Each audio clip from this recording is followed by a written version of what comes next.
Over 2 billion people call him God. Another 2 billion say he was just a prophet, and millions more say he never even mattered. The most famous man in history, and the world still cannot agree on who he is. One man, born in a village so small it did not appear on any map.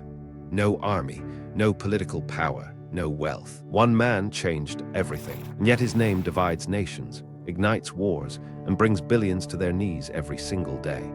Today, we are doing something most people are afraid to do. We are looking at Jesus through the eyes of every major religion on earth. Not what your church taught you, not what your culture told you. What each faith actually believes about the man who split history in two. And by the end, you will face the same question Jesus himself once asked his own disciples. A question that will demand an answer from you. The Son of God. For over 2 billion Christians around the world, this is not even a debate. Jesus is God in human flesh, the eternal Word who became flesh and dwelt among us. The Gospel of John opens with a statement so radical it shook the ancient world. In the beginning was the Word, and the Word was with God, and the Word was God. For God so loved the world that he gave his only begotten Son, that whoever believes in him shall not perish, but have everlasting life. Christianity teaches that Jesus is the second person of the Trinity, fully God, fully man, born of a virgin, lived a sinless life, performed miracles that defied every law of nature. He healed the blind, raised the dead, and walked on water, but his greatest act was not a miracle of power. It was a miracle of love. The cross. Christians believe Jesus willingly died on a Roman cross to pay for the sins of all humanity. And 3 days later, he rose from the dead, not symbolically, not spiritually, physically. Death defeated forever. This resurrection is the foundation of the entire Christian faith. As the Apostle Paul wrote, without it our faith is worthless. But this is only one perspective, and what comes next might genuinely surprise you. Prophet, not God. Here is where it gets fascinating. Islam holds Jesus in incredibly high regard. He is mentioned by name in the Quran 25 times, more than the Prophet Muhammad himself. Muslims revere Jesus as one of the greatest prophets ever sent by God. In Islam, Jesus is called Isa ibn Maryam, Jesus son of Mary. He was born of a virgin, just like in Christianity. He performed miracles, healed the sick, and even raised the dead. The Quran confirms all of this, but here is the critical difference. Islam teaches that Jesus was never God and never claimed to be. The Quran explicitly states that God does not have a son. Jesus was a mighty prophet, a servant of Allah, but not divine. And the crucifixion, Islam says it never happened. They did not kill him, nor did they crucify him, but so it was made to appear to them. Muslims believe God raised Jesus to heaven before the Romans could execute him. Someone else was made to look like him and died in his place. Prophet, yes, God, never. Islam reveres Jesus deeply but draws a sharp line. He is a prophet, nothing more, nothing less. But if you think that is a strong rejection, wait until you hear what comes next. Rejected Messiah. This is perhaps the most uncomfortable part of this conversation. Judaism, the very religion Jesus was born into, does not accept him as the Messiah. For Judaism, Jesus was a teacher who failed to fulfill the messianic prophecies. The Jewish expectation of the Messiah was very specific. He would be a political and military leader who would accomplish concrete things. 1. Rebuild the temple in Jerusalem. 2. Gather all Jews back to Israel. 3. Bring an era of world peace. 4. End all war and suffering. Jesus did none of these things. He was executed by the Romans as a criminal. And in Jewish theology, a dead Messiah is a failed Messiah. If this journey through the world's religions is opening your eyes, hit like and subscribe for more content that challenges how you see the world. Because what we are uncovering here goes far deeper than most people realize. Some Jewish scholars view Jesus as a wandering rabbi who had good moral teachings, but ultimately led people away from true Torah observance. Teacher, yes. Messiah, no. Others simply do not discuss him at all. The silence itself speaks volumes. But the Eastern religions have an entirely different interpretation, and it will stretch your mind in ways you never expected. Divine Avatar. Now we enter territory that most Western audiences have never explored. Hinduism does not reject Jesus.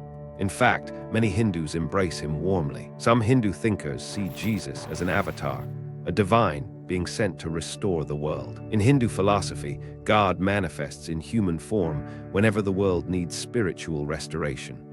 These manifestations are called avatars.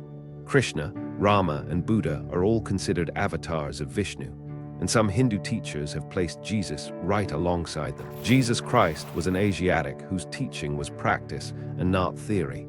He was more of an Eastern than a Western. Mahatma Gandhi deeply admired Jesus. He loved the Sermon on the Mount and tried to live by its principles. But he separated the teachings of Jesus from Christianity as an institution. Gandhi once said he loved Christ, but was often disappointed by Christians. Many paths, one truth. Hinduism sees no conflict in honoring Jesus because its framework allows for multiple expressions of the divine. One God wearing many faces. This is a fundamentally different approach from the exclusivity of Christianity or Islam, and the Buddhist perspective takes it even further. Enlightened being. Buddhism and Christianity seem worlds apart. But when you look closely, something remarkable emerges. Buddhist scholars see Jesus as an enlightened being driven by boundless compassion. The Dalai Lama himself has spoken about Jesus with profound respect. He pointed to Jesus washing the feet of his disciples as a perfect example of selfless compassion, a concept absolutely central to Buddhist practice. Jesus Christ also lived previous lives. He reached a high state, either as a bodhisattva or an enlightened person, through Buddhist practice. That statement would shock most Christians. But in Buddhist thought, enlightenment is not exclusive. Any being across countless lifetimes can achieve it. Compassion is the path. Buddhism does not care whether Jesus was God or a prophet. Those categories do not exist in Buddhist philosophy.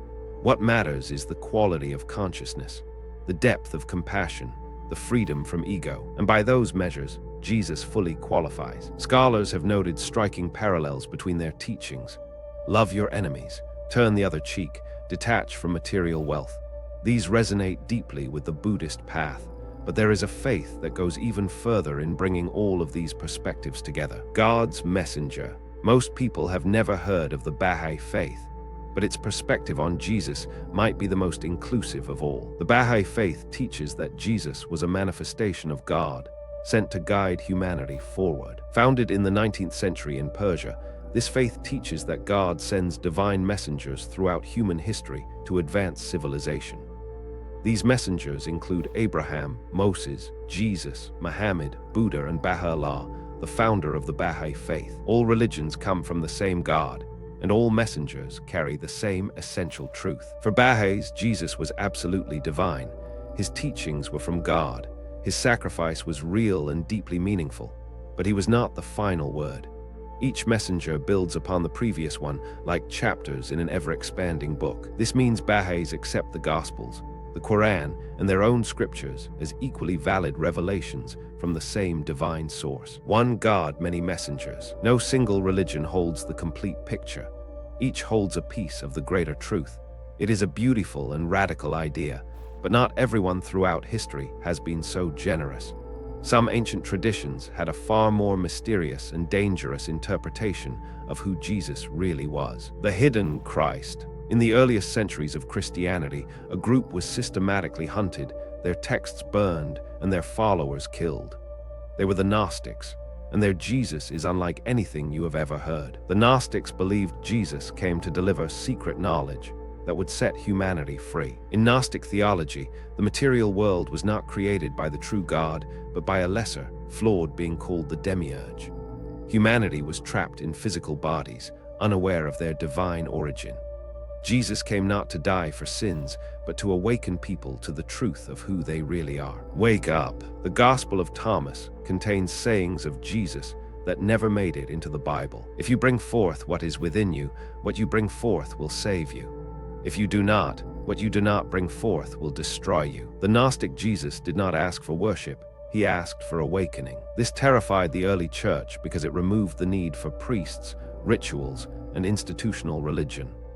They labeled it heresy and destroyed nearly every copy of these texts. Hidden truth revealed. But in 1945, a farmer in Egypt discovered ancient jars full of Gnostic gospels buried in the desert. The hidden Christ emerged once again, And there is still another perspective from a completely unexpected place. The Black Messiah. In the hills of Jamaica in the 1930s, a new movement was born that would change the world through music, culture, and a radical reinterpretation of Jesus. Rastafari sees Jesus as a black man whose true image was stolen and distorted by colonialism. Rastafarians believe the traditional European image of Jesus is a deliberate distortion. They point to Revelation chapter 1, where Jesus is described with hair like wool and feet like burnished bronze. Black Christ revealed. But here is where it gets truly fascinating. Many Rastafarians believe that Emperor Haile Selassie, the first of Ethiopia, was the second coming of Christ. The Lion of the tribe of Judah returned in the flesh, God incarnate walking the earth in the 20th century. Selassie himself was a devout Ethiopian Orthodox Christian and never claimed divinity, but his lineage traced back to King Solomon and the Queen of Sheba. His coronation titles matched ancient messianic prophecy, until the philosophy which holds one race superior and another inferior is finally discredited. There will be war. Rastafari stripped away centuries of European colonial Christianity and reclaimed Jesus as an African liberator. A powerful statement about identity, justice, and who gets to define God. But what about those who say Jesus was nothing supernatural at all, just a man?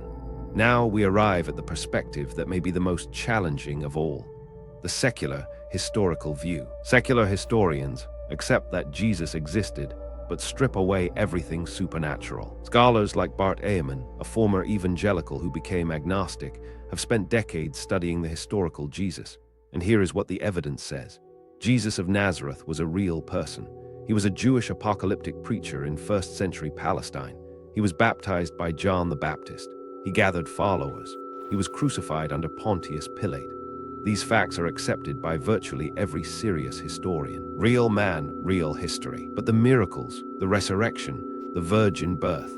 Secular scholarship attributes these to theological development and the faith of his followers after his death. Just a man. In this view, Jesus was a brilliant moral teacher whose community turned him into something he never claimed to be. His ethical teachings on love, forgiveness, and compassion stand entirely on their own merit. Divinity was a story his followers created. This view frustrates believers and fascinates skeptics. But regardless of where you stand, one undeniable truth remains, and it leads to the question that matters most of all, the final answer. We have traveled through centuries of belief. We have seen Jesus through the eyes of Christians, Muslims, Jews, Hindus, Buddhists, Baha'is, Gnostics, Rastafarians, and secular historians. And here is what should stun you. No other human being in history has been interpreted in so many radically different ways. Kings and conquerors are forgotten within centuries. Philosophers fade into footnotes. But 2,000 years later, the entire world is still arguing about a carpenter from Nazareth. The fact that we are still asking who Jesus is might be the greatest proof that he was no ordinary man. And now we arrive at the most important moment of this entire video, because Jesus himself asked this question. In Matthew chapter 16, verse 15, he turned to his own disciples and said, "But who do you say that I am?" Who? Not who does your culture say I am. Not who does your tradition say I am. Who do you say? You personally. After everything you have heard today, after seeing how the entire world has wrestled with this one man for over 2,000 years, the question remains open. And only you can answer it. That answer will shape everything. Today we have seen that Jesus is not just a historical figure. He is a mirror. Every religion that encounters Jesus must decide what to do with him. And so must you. He cannot be ignored. He refuses to be forgotten. Whether you call him God, prophet, teacher, avatar, or just a man, one thing is undeniable. Jesus changed the world. No one in history has inspired more love, more devotion, more controversy, and more transformation than this one person. If you made it this far, comment who do you say to show you have wrestled with the greatest question in human history. Stay in the Word, stay in the Spirit, and watch what God does. If this opened your eyes, hit like and subscribe. Share this with someone who needs to hear every perspective. See you in the next one.